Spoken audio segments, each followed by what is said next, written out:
Selamat datang di channel Cerita Cinta, channelnya cerita cinta romantis. Sebelum lanjut, mohon dukungannya dengan like dan subscribe dulu. Hasrat Nikmat Sugar Daddy, bagian 48. Caramu sungguh murahan, Lara. Berakting sedemikian rupa, untuk mendapat perhatian orang-orang di sekelilingmu. Tapi kamu melupakan satu hal, rencanamu kurang matang sehingga bisa diungkap dengan mudah. Kamu tahu, aku bisa saja menghabisimu sekarang juga. Tangan Satria sudah turun ke lehernya, mengeratkan cengkeramannya di sana. Satria? Lara berusaha melepaskan cengkeraman Satria dengan kedua tangan kecilnya. Tapi ini terlalu mudah bagimu, tiba-tiba dia melepaskan cengkeramannya. Aku ingin tahu, kebusukan apa lagi yang telah kamu sembunyikan? Tanya Satria setengah berbisik. Lara menggeleng. Benarkah? Tanya Satria nyureng. Lalu dia mengangguk. Satria bangkit, lalu menghambur ke kamar mandi. Berusaha mendinginkan kepalanya dengan kucuran air dingin dari shower agar emosinya mereda. Karena rasanya dia ingin membunuh seseorang hari ini. Lara mondar-mandir di balkon kamar melakukan panggilan telepon, sambil sesekali melihat ke arah pintu, takut Satria tiba-tiba kembali dari ruang kerjanya. Ah, dasar pria sialan, tidak berguna. Cepat angkat teleponnya. Gumam Lara menggerutu kesal. Dan pada panggilan kelima, telepon pun tersambung. Suara pria menjawab teleponnya. Halo? Dari mana saja kamu?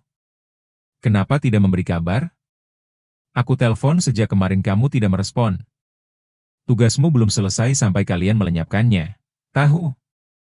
Ujar Sofai, setengah berbisik. Orang di seberang terdiam. Kamu dengar? Jawab bodoh. Sambung Sofia nyureng. Saya dengar, Bu Lara. Suara tenang yang terdengar familiar di telinga Lara. Tenggorokannya tercekat. Kamu? Bukankah ini mengejutkan? Terdengar kekehan dari seberang sana. Apa yang kamu lakukan kepada mereka? Tanya Lara hampir berteriak. Kepada siapa? Tanya seseorang di telepon. Mereka. Tenang, mereka di tempat yang layak. Dan segera, setelah semuanya terbongkar, giliran Anda yang akan kembali ke tempat Anda berasal. Jangan coba-coba. Teriak Lara mengancam. Terdengar kekehan kembali dari seberang sana. Sebaiknya Anda berhati-hati, Bu. Seharusnya Anda lebih fokus menjaga apa yang Anda miliki saat ini, daripada sibuk mengurusi urusan orang lain. Dan lagi, Anda sudah salah berurusan dengan saya. Sudah cukup, hentikan sampai di sini kegilaan ini, jangan dilanjutkan lagi. Atau Anda akan melihat segila apa Pak Satria, jika tahu istrinya telah mengkhianati dia habis-habisan, lebih dari yang dia ketahui selama ini. Ucapan itu sukses membuat Lara terbelalak dengan napas yang tertahan, tubuhnya gemetaran. Baru saja dia mendapat ancaman dari suaminya, kini datang lagi ancaman lain yang datang, dari orang yang tak dia duga sama sekali. Lara membanting ponselnya ke sembarang arah, hingga benda itu terpecah menjadi beberapa bagian. Sialan! Dia berteriak sambil mengacak rambutnya. Kini jalannya bagai menabrak karang terjal, apa yang harus dia lakukan? Arfan tersenyum miring menatap ponsel di tangannya. Ponsel milik seorang pria yang dia hajar tempo hari. Banyak data penting yang dia dapat dari ponsel itu. Tentang gambar-gambar, perintah dan tentu saja rahasia terbesar Lara, yang dia simpan rapat selama ini.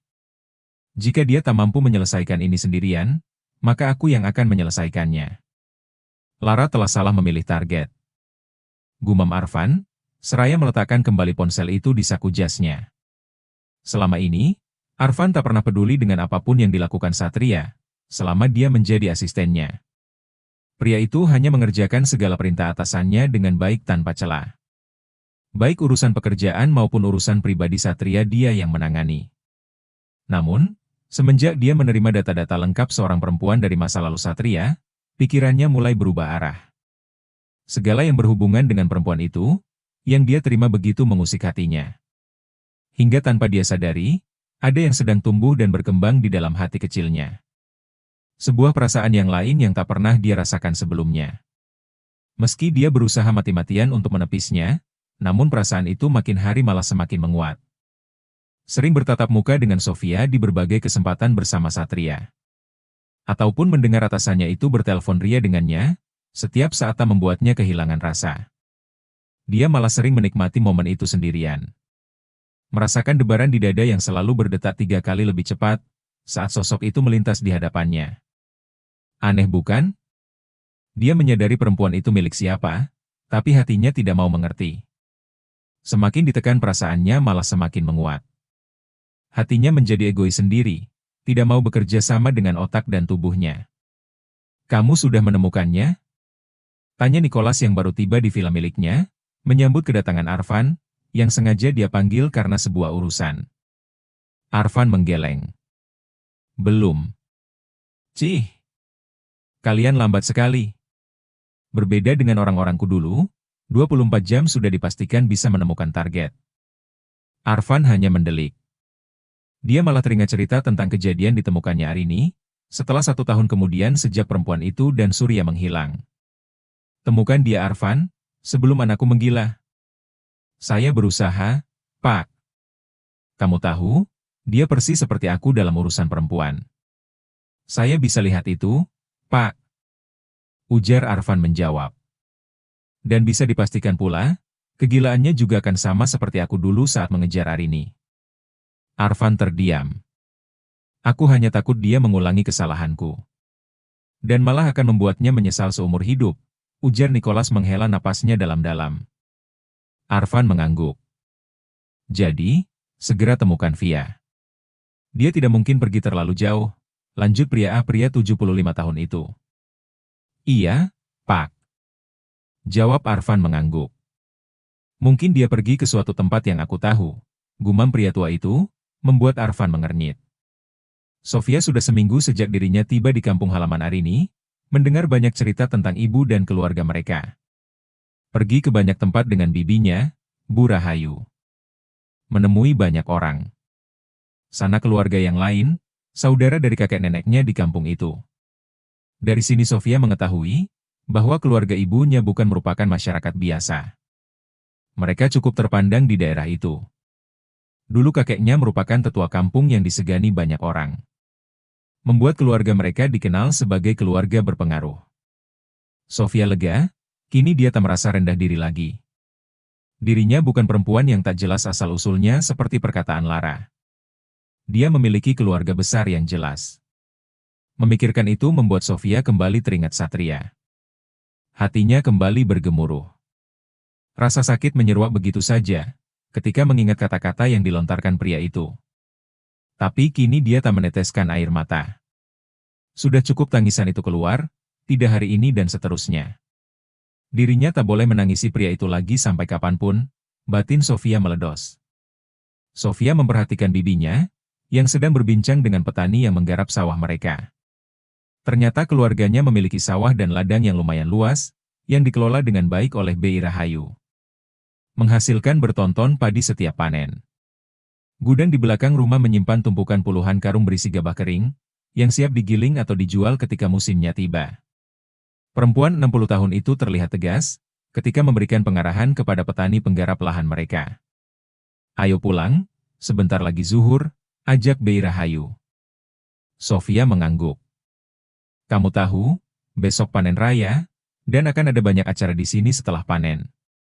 Kata Bu Rahayu, mereka berjalan dengan bergandengan tangan, di antara tanaman padi yang telah menguning siap dipanen.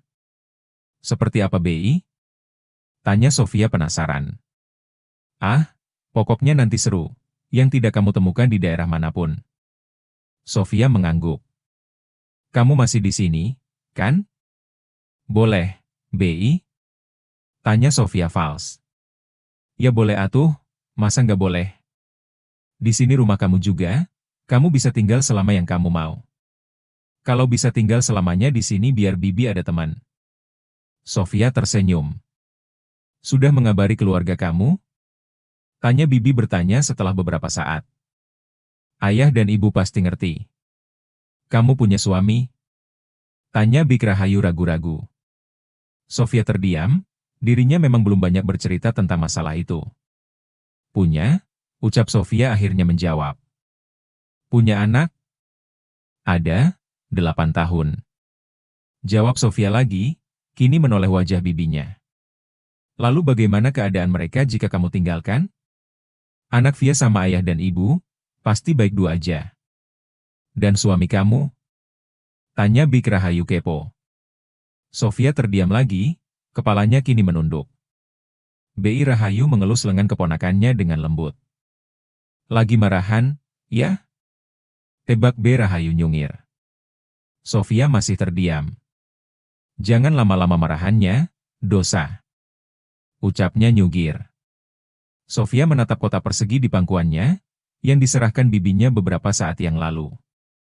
Lalu perlahan membukanya, dan apa yang ada di dalamnya membuatnya membelalakan mata.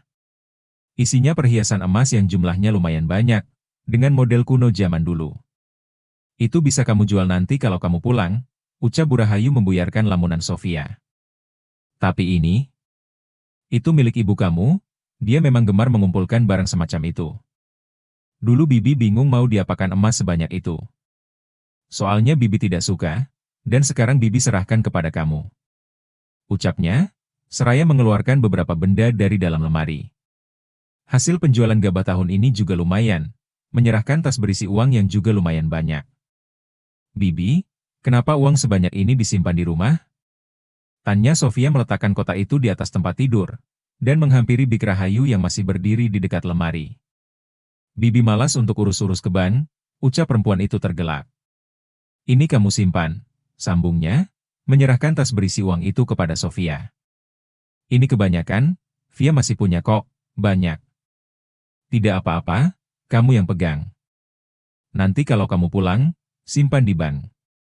Sekalian juga itu perhiasan kamu jual, harganya pasti mahal itu emas murni. Ibumu pintar berinvestasi, sepertinya dia sudah tahu anaknya akan datang ke sini. Aku datang ke sini bukan menginginkan hal ini. Tapi aku mau mencari keluargaku, Bi. Serga Sofia, lalu meletakkan tas di tangannya di samping kotak perhiasan milik ibunya. Bibi tahu, tapi itu memang hak kamu. Dan setengah dari sawah dan ladang yang Bibi kelola juga milik ibu kamu.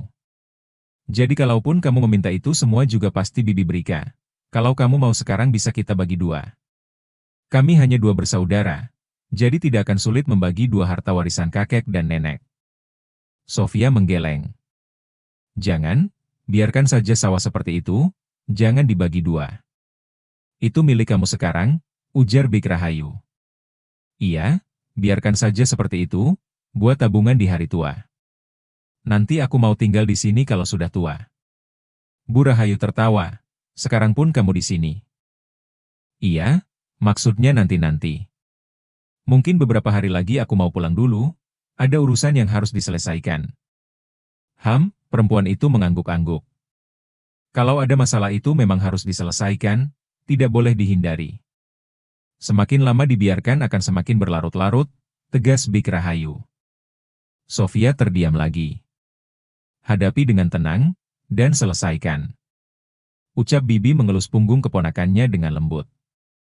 Sementara di tempat lain, Satria berdiri di dekat jendela besar ruang kerjanya.